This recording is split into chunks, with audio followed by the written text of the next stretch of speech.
Développement durable, désormais on a bien compris ce que ça voulait dire, comment on doit sortir du court terme pour préserver l'avenir.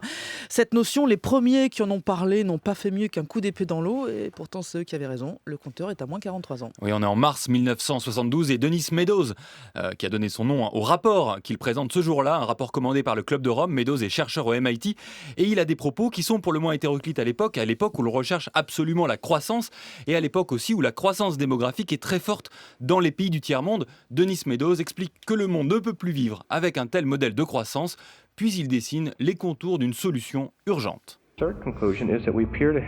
Mais il existe une alternative viable à ce scénario. Si la croissance démographique et la production de marchandises entrent en équilibre avec nos ressources limitées. Et cet équilibre peut être atteint dans les 50 ou 100 ans à venir si nous procédons de manière méthodique.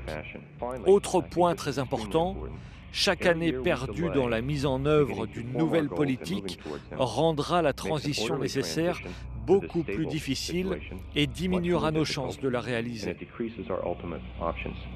Voilà, on croirait entendre un discours d'aujourd'hui, ça a été reçu comment justement ce discours ? Alors un immense succès d'abord de librairie, le rapport est notamment traduit en français sous le titre Halte à la croissance, il est diffusé dans le monde entier et il va nourrir de très intenses débats politiques et économiques.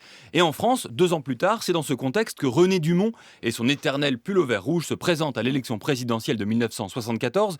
Le discours n'est pas fondamentalement différent de celui des économistes du MIT. On ne peut continuer sur ce mode de croissance. Dumont se fait menaçant et vous allez l'entendre communicant.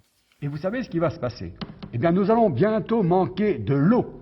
Et c'est pourquoi je bois devant vous un verre d'eau précieuse, puisque avant la fin du siècle, si nous continuons un tel débordement, elle manquera. À lundi, je vous dis au revoir et j'espère vous revoir pour vous expliquer notre projet global d'avenir. Merci mes amis. Voilà, j'espère vous revoir, c'était quand même que pour le lundi. Tout va Et il bien. boit un verre d'eau, Et évidemment. il boit son verre d'eau, ouais. Face caméra. Oui, mais voilà, entre le rapport du MIT et la candidature de Dumont, l'Occident est frappé par le choc pétrolier à la fin de l'année 73. La croissance est en berne et les préoccupations écologiques ont totalement laissé la place aux préoccupations économiques et géopolitiques, remisant à bien des années plus tard la réflexion sur le développement durable. Et nous rappelons au passage que tirer la sonnette d'alarme n'a d'effet que si les populations peuvent l'entendre.